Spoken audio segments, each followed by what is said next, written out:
Everyone laughed at Kevin, not knowing the man they humiliated would be a billionaire one day. "Look who's here, Kevin Bennett, the coffee boy," Derek spat, his voice dripping with sarcasm that made every head in the room snap to attention. The dinner party was supposed to celebrate Kevin's wife Claire's promotion at Wright Enterprises, but it had turned into a roast. Kevin's roast, with Derek, who is her cousin-in-law, holding the spit. Kevin shifted uncomfortably in his chair, still wearing his work shirt from the coffee shop, the faint scent of burnt espresso clinging to him like a brand. He'd come straight from his shift, barely had time to catch his breath, but that didn't matter here. "Man," Derek went on, eyes glinting, "you must be real proud, pouring lattes for minimum wage while your wife runs the empire. That's gotta sting." A woman in a rhinestone blouse chimed in with a snort. "Can't believe Claire picked a coffee boy over a CEO. Guess every queen needs a court jester." Laughter rolled across the table like cheap wine. Kevin gritted his teeth. He'd cleaned up after people like them for years, scrubbing toilets, washing dishes, serving up cappuccinos for folks who never saw him as more than a name on a plastic name tag. Derek leaned back, arms crossed, a sneer spreading across his face. "So, Kev, you still making minimum wage? Betcha can't even afford the tip on the steak you're pretending to enjoy." The laughter spiked again, sharp and bitter. Kevin stood slowly, the chair scraping like a warning. His hands trembled, but his voice came out calm. Too calm. "I might be the one cleaning tables," he growled, "but at least I earned my seat here. I didn't claw my way up someone else's back to get it." The laughter died like a flame under a bucket of ice. He looked at Derek, his eyes sharp as a box cutter.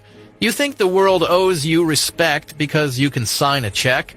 I'd rather pour coffee than pour poison into every damn room I walk into."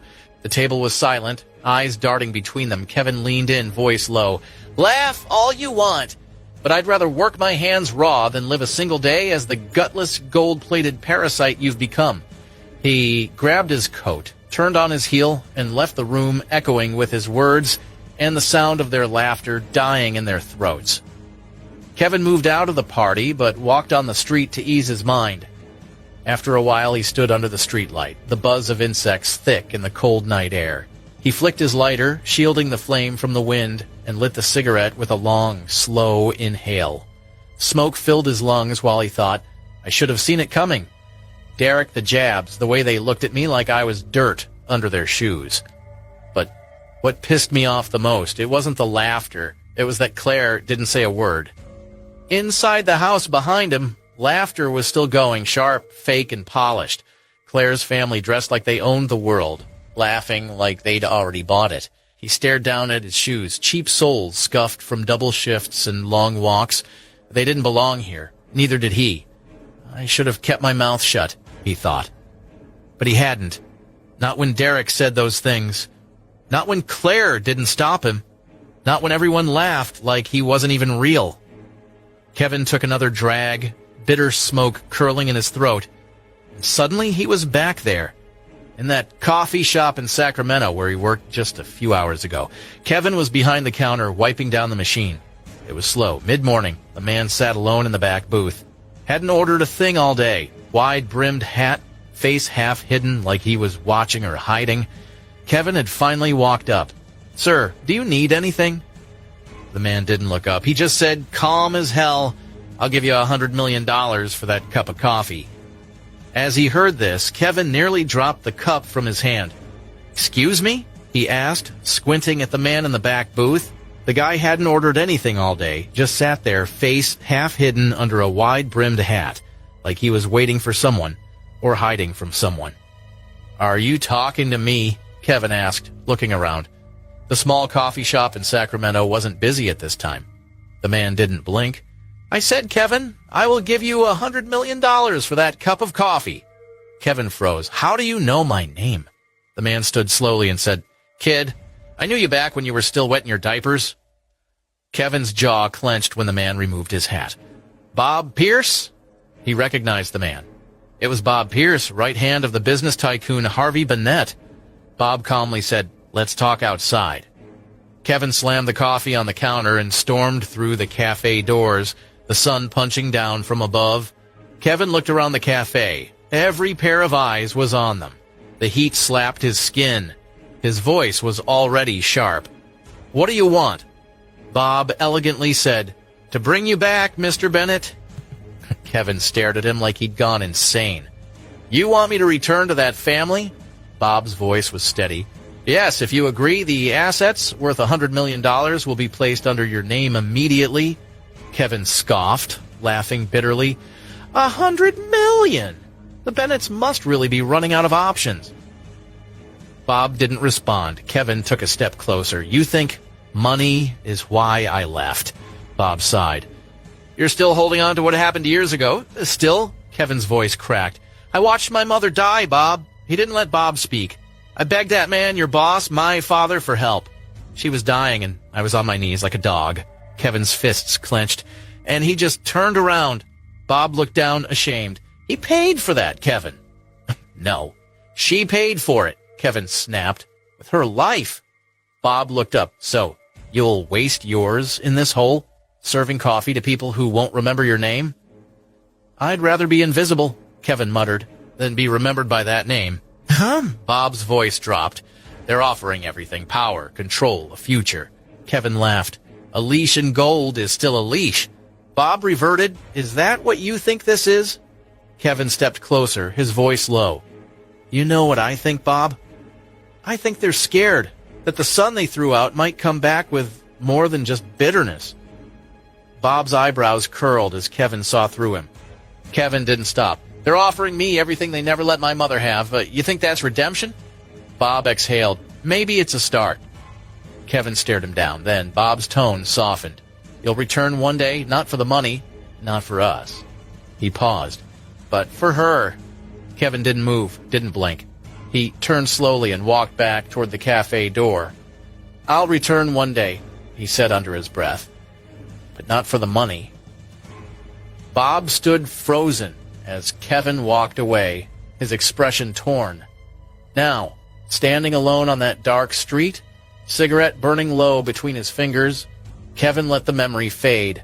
He looked up at the glowing windows of Claire's aunt's mansion. Behind them were people who laughed at him, who wanted him to kneel. They don't know who they are messing with. He dropped the cigarette, crushed it under his heel, and went to do his second job, which was to deliver food. After delivering all the takeout, Kevin returned home and began preparing dinner. After leaving the Bennett family 3 years ago, he had to learn to cook in order to gain Alan Wright's recognition. Over time, he naturally became quite skilled in the kitchen. According to Alan, men who can cook are good men. Kevin had left a good impression on Claire back then. With Alan's support, he had quickly become a son-in-law of the Wright family. But after the marriage, contradictions began to surface. As time passed and Alan's business declined, Kevin's value in the household plummeted. Since he lacked talent in business, he couldn't help Alan at all. So Kevin resorted to delivering takeout to make a living. As the business continued to spiral downward, Kevin's mother-in-law, Eileen, grew increasingly dissatisfied. She frequently scolded him, calling him useless and unworthy of Claire. From that point on, Kevin's life in the Wright family steadily declined. Claire, with her beauty and education, could have easily married into a wealthy family. Kevin, an illegitimate child with no money and no formal education, couldn't compare. The only thing he had to offer Claire was his sincere devotion. But in a society where the strong devour the weak, sincerity is worthless. After bringing the prepared dishes to the table, Kevin sensed something was wrong. Alan and Eileen were usually home by this hour. Why were they so late today? Just then his phone rang. "Kevin, Dad got into a car accident?" Claire's voice came through the line. Kevin's expression turned pale. "My father-in-law got into a car accident?" "Claire, don't worry. I'm heading to the hospital right now." He hung up and immediately sped off on his electric bike. When Kevin arrived, he found Claire sitting on a bench, crying silently. Eileen was pacing nervously in front of the emergency room. "What's going on?" Kevin asked as he rushed to Claire. Before she could respond, Eileen marched over and slapped him hard across the face. "You still dare to ask what's going on?" she screamed. "You useless brat! Where were you this afternoon? Why didn't you pick Alan up from work?" Kevin stood frozen. He usually picked Alan up. Alan had injured his leg years ago and couldn't drive, but after Thanksgiving, Kevin assumed Alan wouldn't be coming home and forgot to check. "I'm sorry, Mom." Kevin lowered his head. I should have been more careful. Shove that sorry up your ass, Eileen roared. Is your apology gonna fix anything? You've been married for 3 years and done absolutely nothing. Her voice rang through the hallway, drawing stares from others. But Kevin didn't care. Alan wasn't just his father-in-law, he was his savior. Who's the patient's family? A doctor called out. I am. Eileen and Claire both stepped forward. The patient is suffering from massive internal bleeding. His condition is critical and requires immediate surgery, the middle-aged doctor said. Eileen staggered at the news, nearly fainting. Claire turned pale as a sheet. The surgery will be expensive, the doctor continued, and the patient isn't covered by insurance. Doctor, please proceed. We'll pay whatever it costs, Kevin said quickly. Sign here, the doctor replied, handing over a consent form. Then go pay at the billing counter. Kevin signed, but when he glanced at the fee, his hands froze. $1 million. His heart sank. This amount was outrageous. He hoped it was a mistake, but at the payment office, the staff confirmed the cost, $1 million. Kevin was devastated. He only earned $1,200 as a delivery man.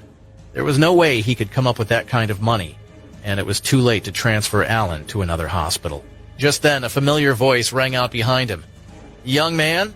Kevin turned and saw Bob Pierce smiling. You're responsible? Kevin's fists clenched. Even an idiot could have figured it out by now. The accident, the insane surgery cost, it was all calculated. You were the one behind it? Bob smiled calmly. Kevin, what are you talking about? I don't understand. Before he could finish, Kevin punched him in the face, drawing blood from Bob's nose. Did you hurt my father-in-law to manipulate me? Kevin growled. Bob just smiled, wiping the blood from his face. You said it, not me. Kevin slammed his fist into the wall. He wanted to kill Bob, but Bob was the only one who could save Alan. Kevin had no choice but to jump into this trap. Bob knew Kevin's weakness, Alan Wright. If Alan died, Kevin and Claire's relationship would be over. Bob had gambled on Kevin's loyalty, and he was right. Even without Claire, Kevin wouldn't let Alan die. Alan had saved his life. Save him, Kevin said coldly. But if anything happens to him, I will destroy the Bennett family. Young man, Bob said with pride, you carry the noble blood of the Bennetts. You've made the right choice. Believe me, we can offer more than just billions. The power of the Bennett family is beyond imagination. Kevin clenched his jaw, hatred surging in his chest. He had backed down time and time again, but now, it was war. Between him and the Bennetts, it was either them or him. He wanted Harvey Bennett to pay dearly. The Bennett family forced me into this, Kevin whispered. Bob, unaware of Kevin's inner storm, pulled out a contract and handed it over. This is a gift from the master. Sign this and every Bennett business in Los Angeles County is yours.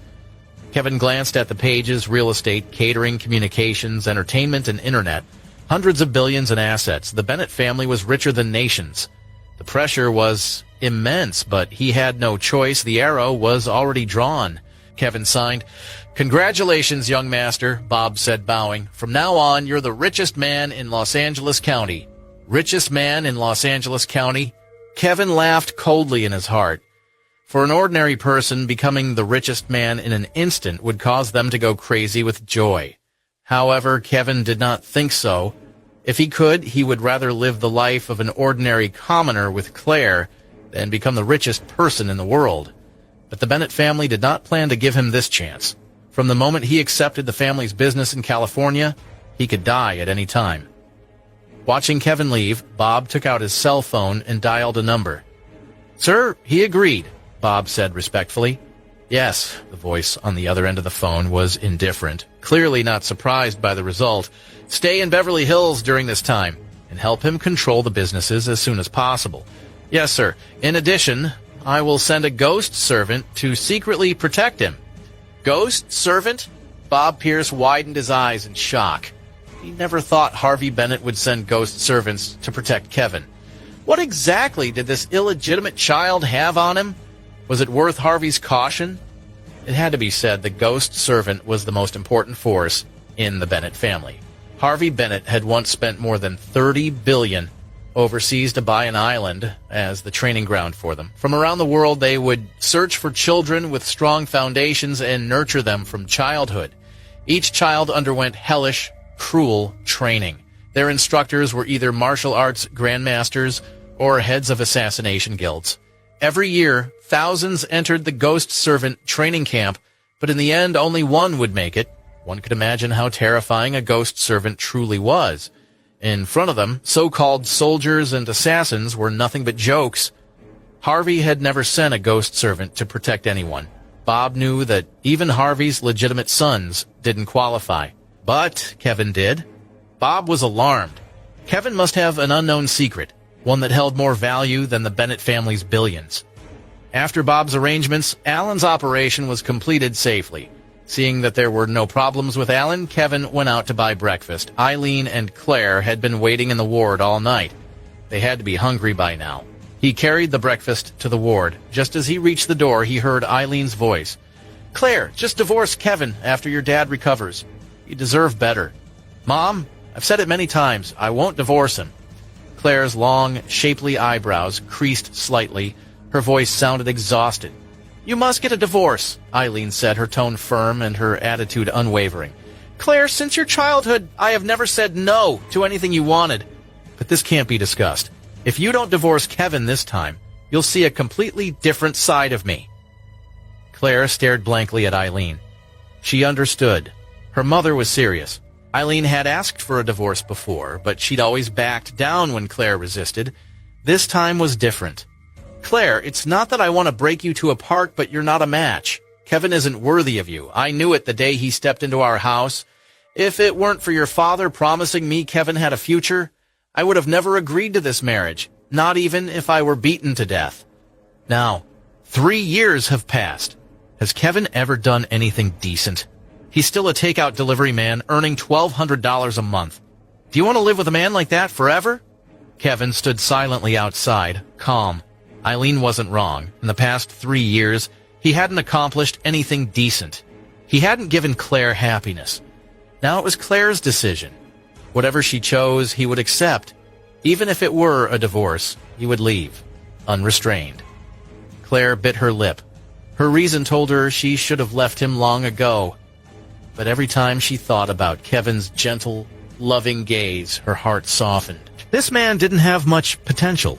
But when she had stomach issues, he woke early every day to cook porridge for her for 3 years. Without fail, he wasn't very capable. But for 3 years, no matter how hard it was, he picked her up and dropped her off at work. He waited until she entered the company safely, then left. He had done so much. Unknowingly, her cheeks were soaked with tears. "Claire, you've fallen in love with him, haven't you?" Eileen stared at her daughter in disbelief. Was this still her proud Claire? Claire didn't answer. She was sobbing. She didn't know what to do. Eileen's thoughts were in chaos. When Claire married Kevin, she had opposed it, but her husband overruled her. She had no choice but to accept it. Still, she believed Claire would eventually leave Kevin. After all, Claire was prouder and more arrogant than she had ever been.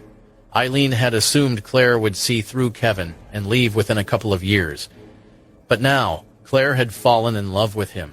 "Claire, I know Kevin is good to you, but living together forever takes more than kindness. You can't just choose someone who's nice to you." Mom, don't say anything more. I believe in him." Eileen tried to continue, but Claire stopped her. She had made her choice. No matter how useless Kevin was, she would never leave. This was her life. "Oh, Claire, you'll regret it," muttered Eileen.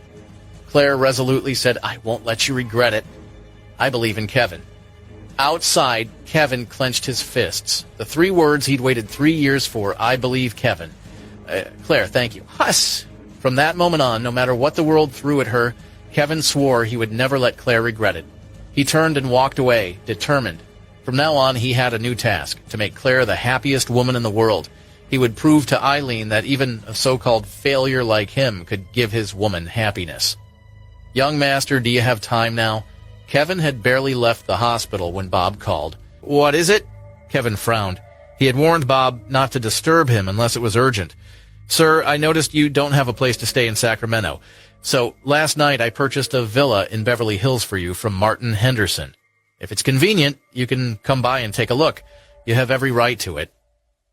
After his call with Harvey, Bob knew, illegitimate or not, Kevin was not a man he could afford to offend. Thus, he spent the entire night buying a villa in the best prime location as an apology to Kevin. Why is this even a point of discussion? Kevin thought, and subconsciously wanted to refuse.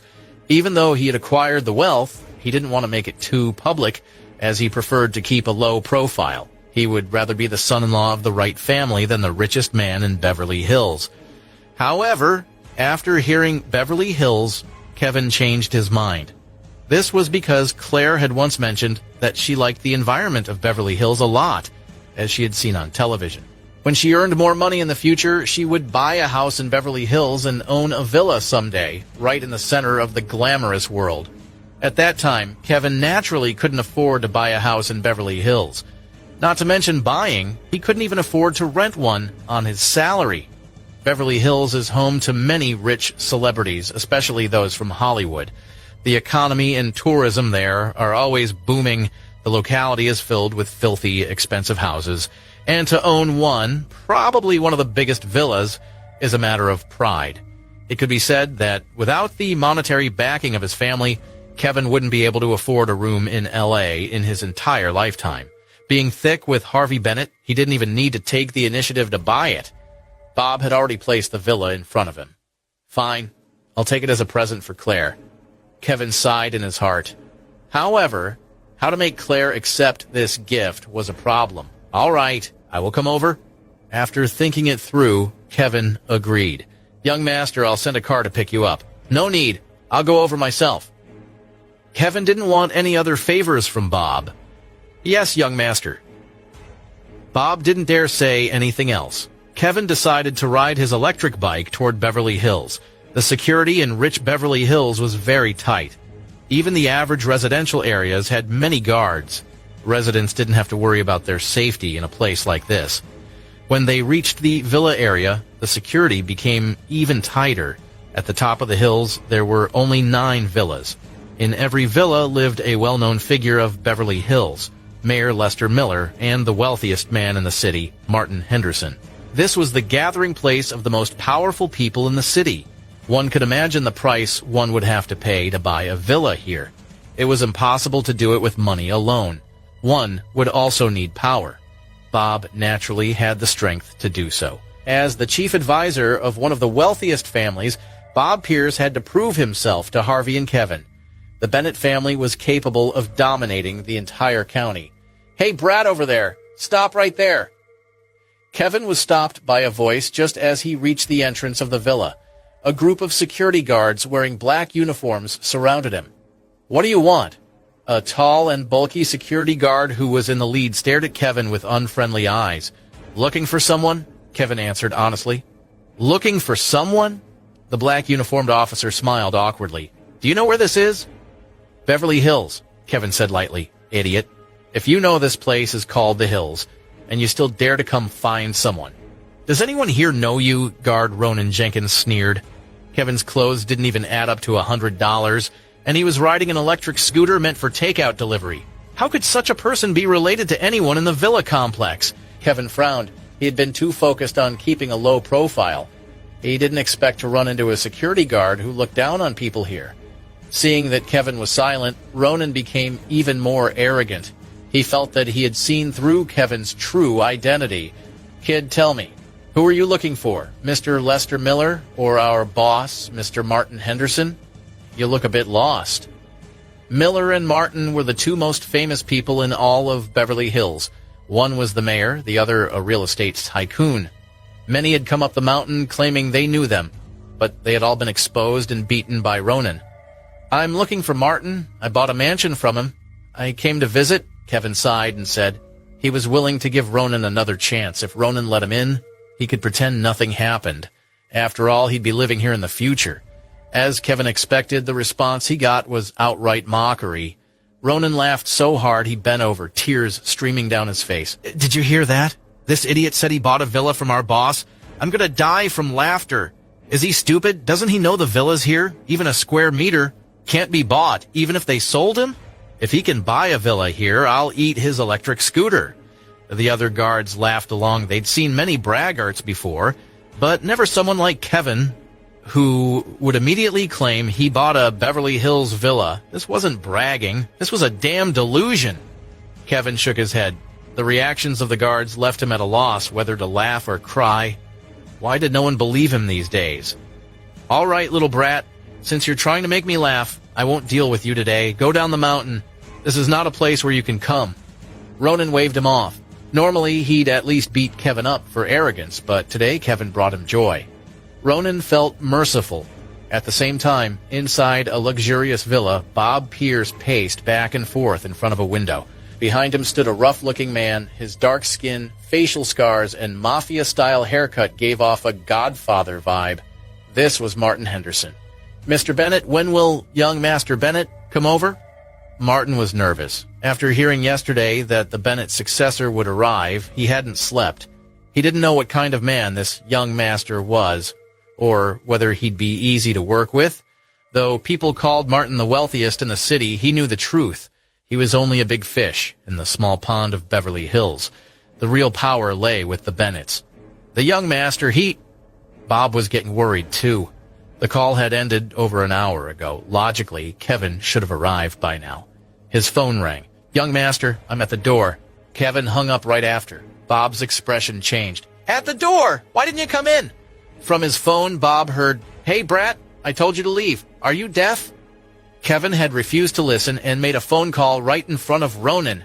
That pushed the guard over the edge. Kevin gave a faint smile. "You want me to leave? What? You want me to help you get lost?" Ronan sneered, cracking his fingers. Then he kicked Kevin's electric scooter hard. The scooter broke into pieces.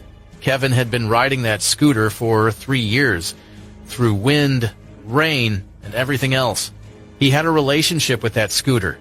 Now, it had been kicked to bits by a security guard. Kevin's face darkened. Ronan didn't care. He called over more guards and surrounded Kevin. "Brat, since you don't want to get lost, I'll help you get lost. Come here. Obediently extend your face and let me slap you twice. I'll let you go down the mountain." Ronan looked smug. He thought Kevin was a fish on a chopping board, helpless. Ronan stepped forward. The guards were ready to strike. Kevin glanced at his bike, his last shred of dignity. Then a man towering over him, his cold gaze locked onto Ronan's. "You're making a mistake," Kevin muttered. Will Ronan beat Kevin up? Or will Bob Pierce arrive just in time? Or will Kevin reveal his true identity?